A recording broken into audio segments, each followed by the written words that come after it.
La matrice hexagonale présente un réseau de 15 traits qui se partagent en 3 niveaux.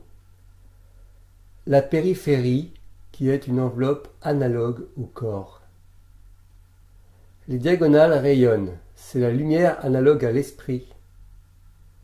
Les traits médians, les médianes, qui se placent en intermédiaire entre l'enveloppe charnelle et la lumière de l'esprit, sont analogues aux sentiments.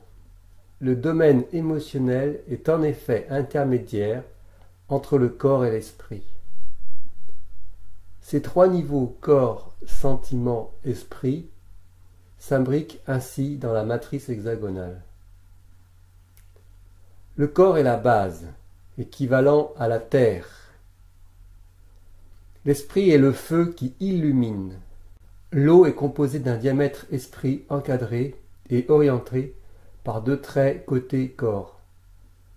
Ainsi, par ces 2 rails, l'eau conduit l'esprit dans le corps, ce qui rejoint le symbolisme du baptême. Lorsque l'esprit est tenu dans une équerre par 2 médianes sentiments, la rapidité de l'esprit se charge de sentiments. C'est la sagesse du métal, l'élément qui maintient avec force. Les 2 traits médianes se croisent sur le trait corps, comme 2 frères turbulents.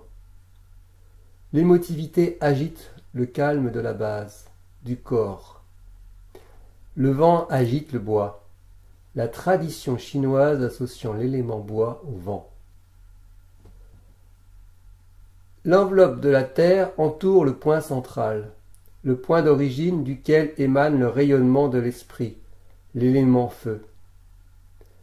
Le feu se décroise, il s'abandonne, il s'éteint en devenant l'élément eau. L'eau nourrit le bois, lequel est un début de croisement. Le bois nourrit le feu, lequel est au maximum des croisements. L'énergie se traduit dans la matrice hexagonale par des croisements. L'élément métallique conduit le feu sous forme d'électricité. Il en garde 2 croisements. Le métal est une cristallisation très solide. Elle enferme comme une grille. L'élément métal, en se dissolvant, nourrit l'élément eau.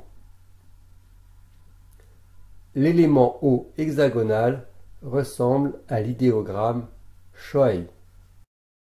L'élément terre sans croisement est nourri par l'élément feu au triple croisement. La terre reçoit l'énergie du feu. L'idéogramme Kyung représente le feu reçu par la terre qui en devient lumineuse. Le feu de l'idéogramme Huo est un triple rayonnement. Le feu nourrit la terre. La terre porte la plante, l'élément bois. Voici le verso hexagonal, et ici l'idéogramme plante. Lorsque la plante se jumelle par le bas, voici l'idéogramme arbre. Ainsi, le signe hexagonal des Gémeaux porte 2 éléments bois, comme 2 frères jumeaux, Pollux céleste et Castor terrestre. Les 5 éléments se placent en croix. Autour de la Terre centrale, les éléments se succèdent suivant un cycle. Les 5 éléments correspondent aux 4 orientations. Le cycle des 5 éléments correspond à celui du jour. L'élément bois à l'est est au lever, l'élément feu au sud est à midi, l'élément métal à l'ouest est au couchant, l'élément eau au nord est à minuit. La terre au centre reste neutre, en dehors du temps en somme. D'autre part, les 5 éléments chinois correspondent à 5 états émotionnels. Le bois au levant est la montée de la colère. Le feu au sud est la joie bien installée. L'inertie du métal au couchant est la tristesse. Dans la nuit profonde et insondable, l'eau représente la peur de l'inconnu. La terre au centre est le calme, une absence d'investissement émotionnel en somme. Les idéogrammes pour chacun de ces éléments représentent assez bien ces émotions. La plante à l'est exprime la montée de la sève, à l'image de la montée de la colère. Le feu s'impose par un triple rayonnement au centre de deux arcs divergents. Le métal enferme des pépites dans un quadrillage en équerre. L'eau de forme déstructurée et parallèle évoque un courant qui s'écoule en une fuite incessante. La terre s'impose par une croix bien plantée au centre. Voici les correspondances avec les 5 éléments hexagonaux. L'axe vertical eau, terre, feu n'est constitué que de traits côté corps et diamètre esprit. Cet axe est ainsi sans médiane, sans émotivité négative, négative dans le sens que la médiane n'est ni corps ni esprit. Elle est une émotion qui cherche une harmonie avec le corps ou avec l'esprit. Et il faut reconnaître que les émotions ont souvent du mal à trouver cette harmonie. Par contre, la terre hexagonale et le feu hexagonal, pourvus de 3 axes de symétrie, sont très équilibrés. En effet, seul le calme de la terre et la joie du feu correspondent à des émotions sereines, positives. Lorsque le calme terrestre rejoint la joie du feu céleste, apparaît la félicité du roi Soleil, le signe hexagonal du lion. Cet axe vertical est croisé par une horizontale qui rassemble la colère du bois et la tristesse du métal, des émotions perturbantes, négatives. Ces émotions instables rendent fragiles et sensibles. Elles forment le signe hexagonal de la balance. La balance est en effet sensible. Elle rétablit l'équilibre entre la colère dynamisante et ascendante du bois et l'inertie de la tristesse plombante du métal. Voici les 2 plateaux de la balance. Selon la doctrine des 5 éléments, le métal coupe le bois, la balance réunit donc des antagonistes. Sous la balance, l'élément eau redoublé forme le signe hexagonal des poissons. Ainsi, la balance, signe d'air, survole les étendues océaniques des poissons, signe d'eau. En ne gardant que les médianes émotionnelles, on obtient cette forme d'arche qui, retournée, devient une arche de Noé flottant sur les eaux. Cette arche de Noé a une forme en arc lunaire. Voici la barque solaire si fréquente dans les représentations de l'Égypte antique. Cette barque est le signe hexagonal du Cancer, signe lunaire. Ce crabe lunaire mange le fruit solaire.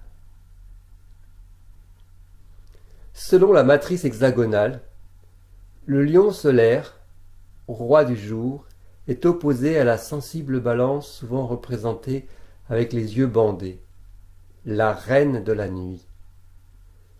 La balance est un signe de Vénus, planète vénérée dans l'Antiquité babylonienne par la déesse Ishtar, dont voici une représentation. Ishtar est associée à la chouette, qui ressemble avec ses oreilles à la balance hexagonale.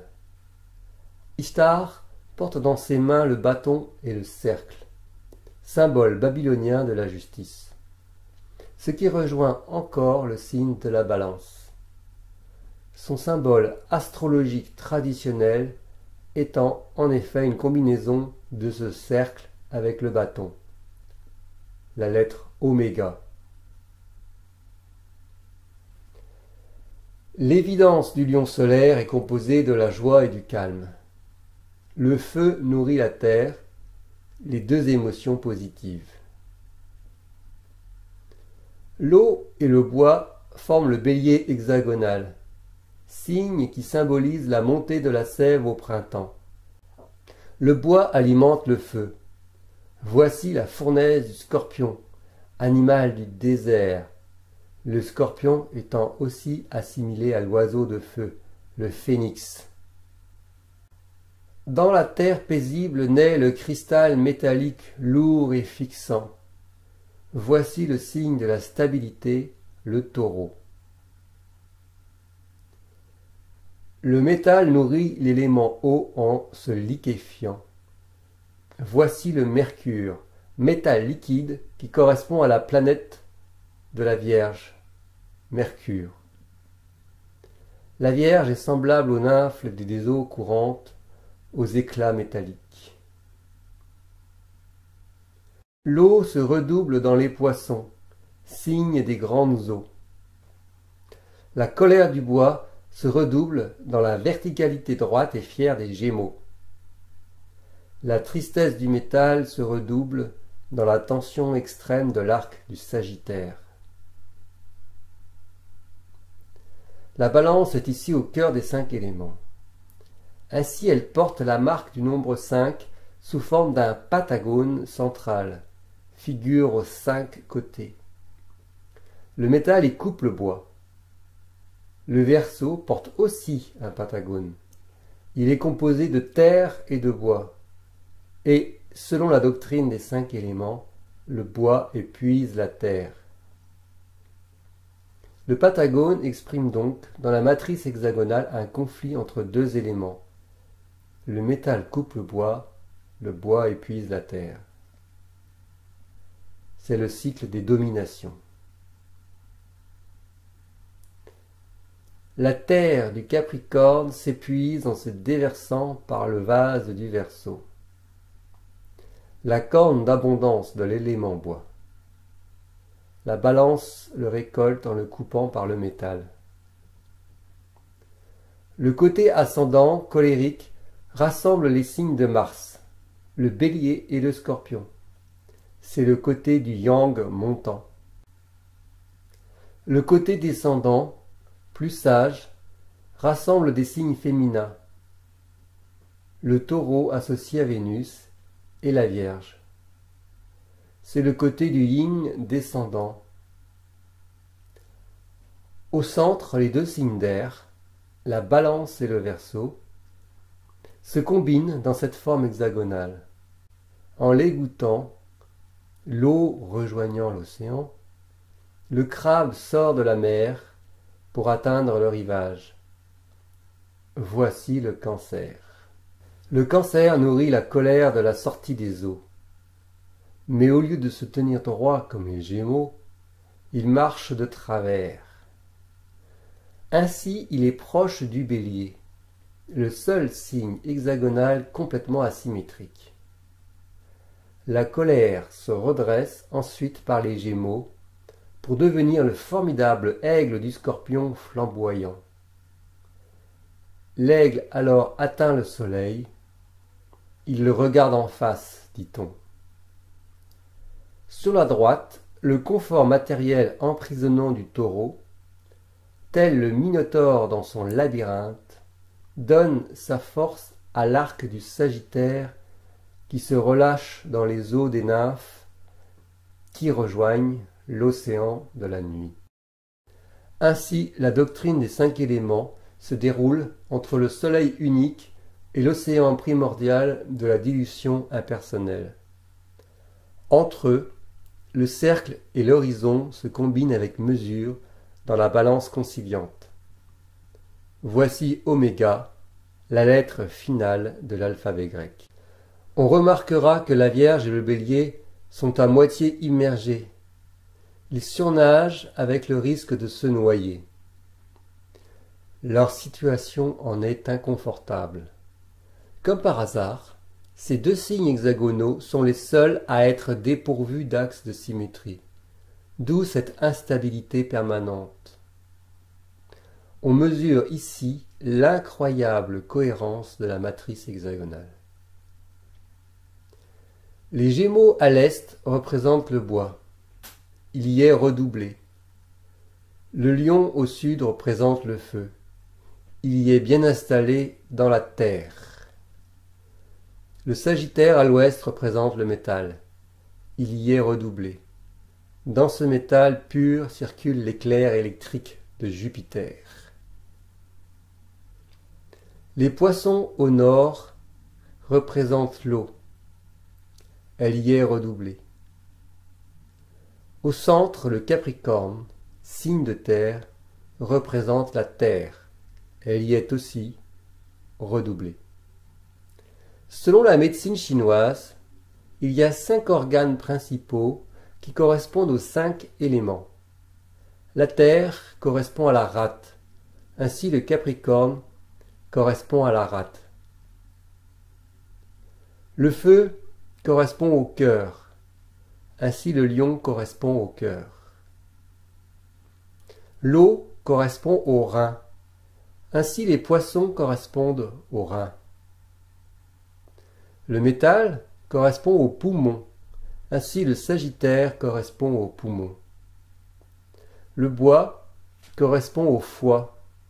Ainsi, les Gémeaux correspondent au foie. Le Taureau, signe de la sécurité alimentaire, avec l'impression de satiété, correspond donc à l'estomac. L'estomac est en effet très développé chez les bovidés. La Vierge est la nymphe des eaux courantes, cristallines, limpides. La Vierge est un signe perfectionniste, en recherche de pureté. Elle en correspond donc à la fonction épuratrice du sang, la fonction urinaire, la vessie. Le Bélier est un signe de Mars, belliqueux et impulsif. Il est responsable des coups de sang. Comme les grosses artères, il assiste à la fonction cardiaque. Le Bélier correspond donc au constricteur du cœur. Le Scorpion est aussi un signe de Mars. Il est donc associé au feu, celui qui permet le réchauffement dans des cas d'urgence.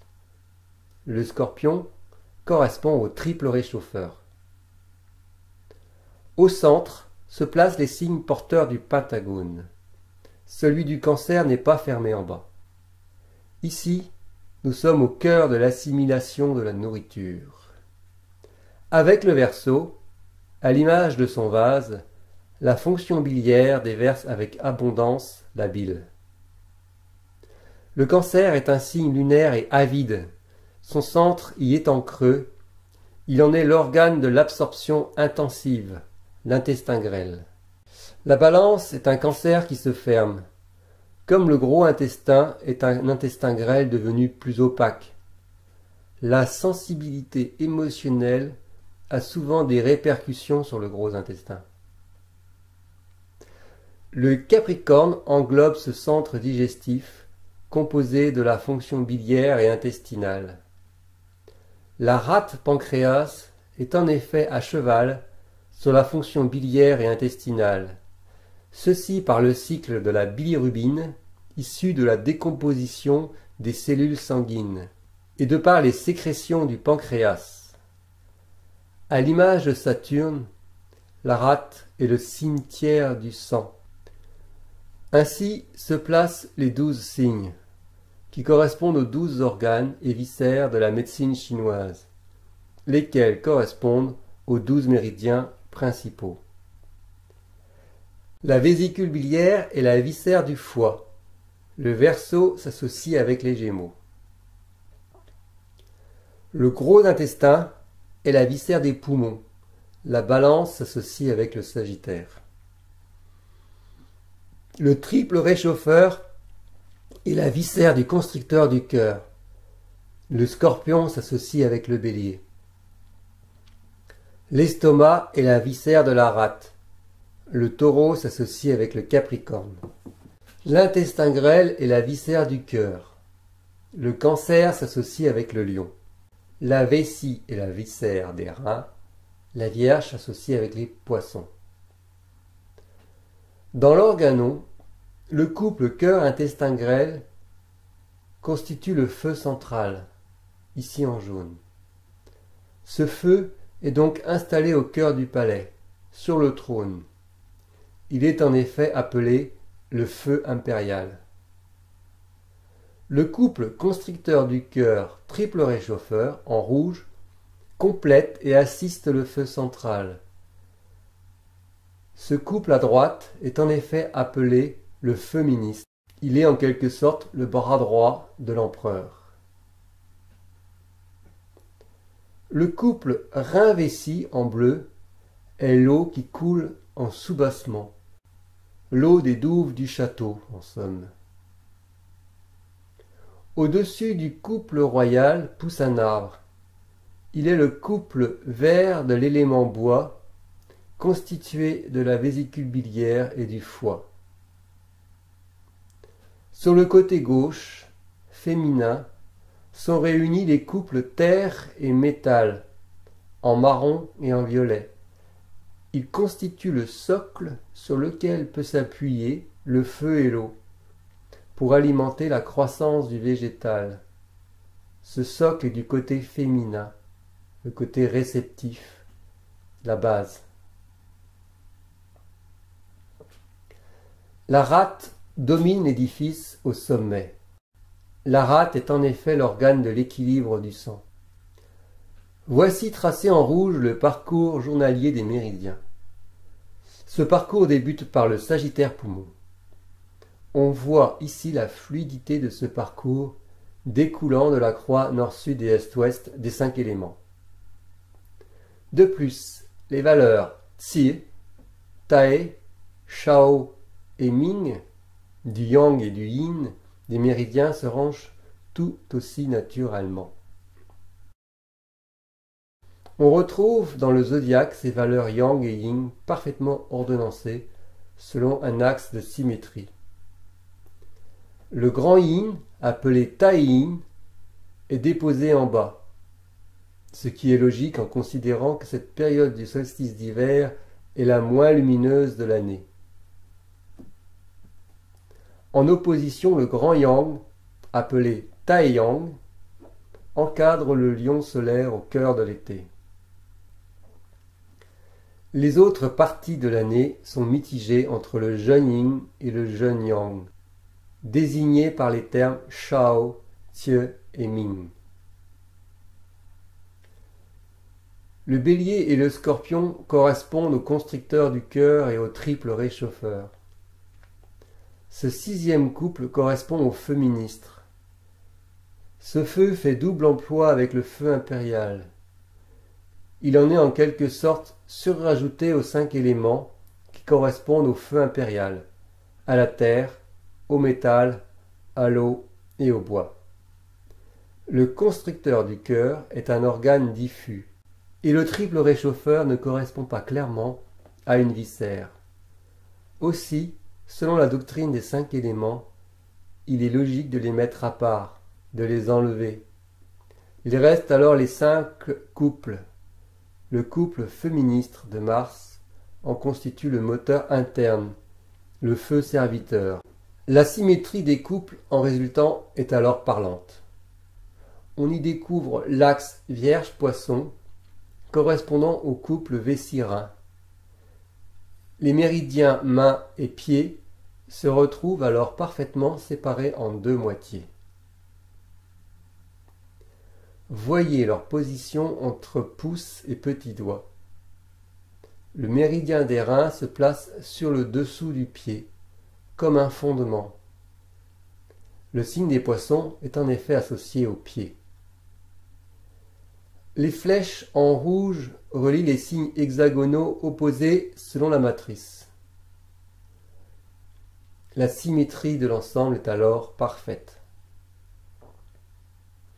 Dans la main, les signes de feu sont réunis, ceci de façon bien répartie. Dans le pied, ce sont les signes de terre qui sont répartis. Les mains sont ainsi associées au feu, les pieds à la terre, ce qui est parfaitement cohérent. Voici la superposition main-pied. On retrouve la même proximité des signes de terre et de feu que dans le zodiaque, ce qui constitue encore une incroyable coïncidence.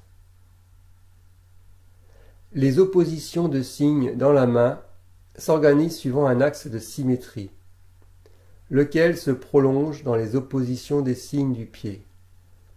Ainsi, la matrice hexagonale est parfaitement en harmonie avec la médecine chinoise qui compte 12 méridiens principaux. Voici les oppositions de signes selon la matrice hexagonale. Le Capricorne se croise en Gémeaux. Le Verseau se croise en Vierge. La Balance se décroise en Lion. Le Bélier s'oppose au Taureau. Le Taureau s'oppose au Scorpion.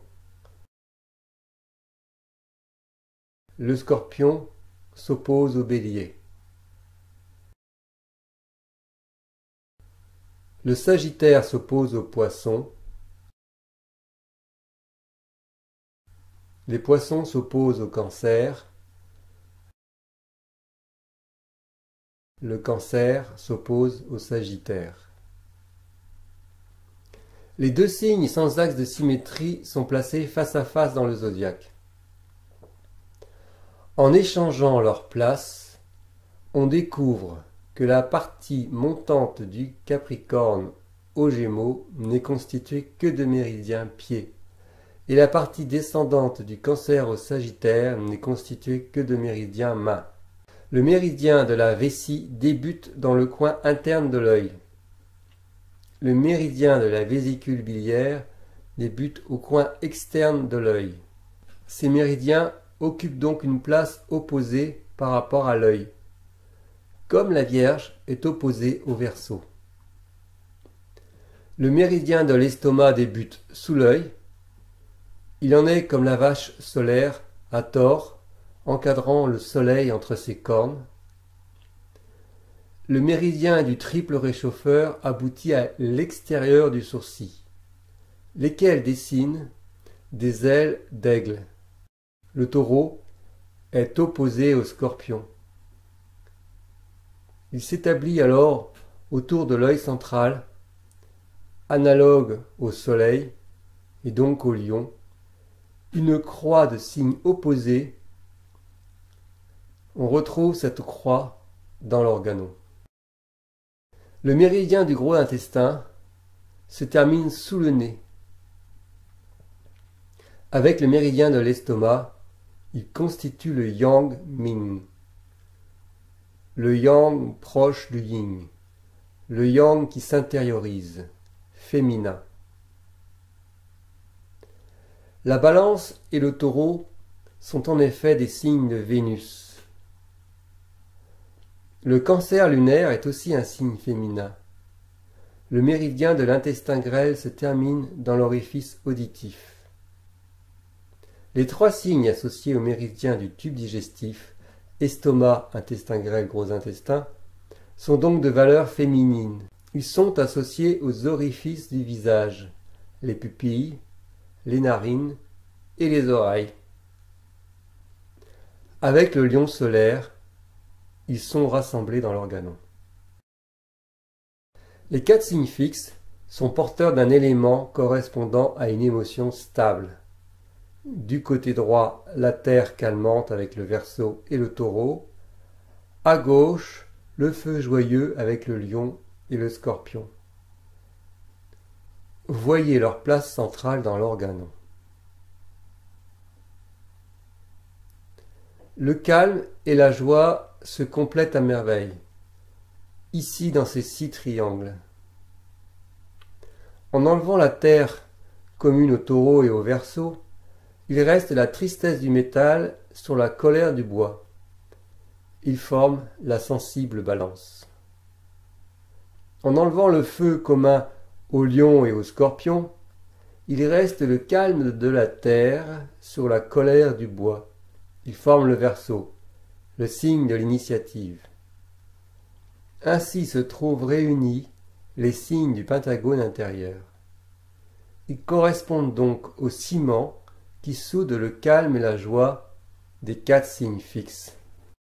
Les signes autour du solstice d'hiver, la période de l'année à la durée du jour la plus courte, rassemblent les éléments à l'inertie la plus grande. Le Capricorne est en effet constitué que de l'élément terre. Le Sagittaire est en effet constitué que de l'élément métal. Les signes de la partie médiane, autour de l'équinoxe avec une durée du jour moyenne, sont proches de l'élément eau. Les Poissons ne sont composés que de l'eau. Le Bélier, signe sans axe de symétrie, comporte aussi cet élément mouvant, liquide, l'eau. La Vierge, signe aussi sans axe de symétrie, comporte l'eau. En enlevant l'eau, le dénominateur commun à ces 2 signes sans axe de symétrie, le Bélier et la Vierge, il reste le métal et le bois, lesquels s'assemblent encore une fois dans la sensible balance. Ainsi, la balance est la rescapée des eaux océaniques. Sachant que Vénus est la planète de la balance, ceci rappelle que cette déesse Vénus est sortie de l'écume des mers. Les 2 signes du solstice d'été, le jour le plus long, les Gémeaux et le Cancer, ne sont constitués que de l'élément bois. Le bois monte en colère comme le grand feu de la Saint-Jean, le 21 juin. À la base du zodiaque, au solstice d'hiver, l'arbre prend racine dans la terre du Capricorne pour capter les sels métalliques du Sagittaire. Au sommet du zodiaque, au solstice d'été, l'arbre ouvre avec grande envergure sa frondaison dans les Gémeaux et le Cancer. Dans l'Organon, on retrouve cet arbre qui prend racine dans la terre du Capricorne et qui nourrit dans ses branches le feu du Scorpion et le feu du Lion solaire. Ainsi, dans le zodiaque, l'axe vertical réunit la terre et le métal avec le bois. Dans la ligne horizontale coule une grande rivière qui rassemble les signes porteurs de l'élément eau. Aux 4 coins, les signes fixes rassemblent les émotions positives, portées par la terre et le feu. Le Taureau et le Scorpion ne semblent pas à leur place. En effet, le Taureau est composé de terre et de métal, les éléments lourds de la base du zodiaque, et le Scorpion est composé de bois et de feu, les éléments dynamiques et légers du haut du zodiaque. Le Taureau est l'emblème du sexe féminin. Le Scorpion est l'emblème du sexe masculin. Ces 2 antagonistes en seraient voués à échanger leur place, comme dans un grand mariage. Mais pour cela, il faut traverser la grande rivière.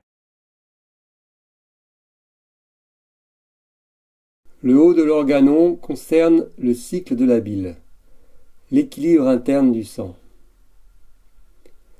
Du côté féminin sont réunis les organes d'assimilation par le tube digestif complet. La diagonale correspond au signe de feu formant le système rythmique, respiratoire et cardiaque. Du côté masculin sont réunies les fonctions de défense et d'élimination des toxines. Selon la tradition chinoise, les saisons correspondent aux 5 éléments.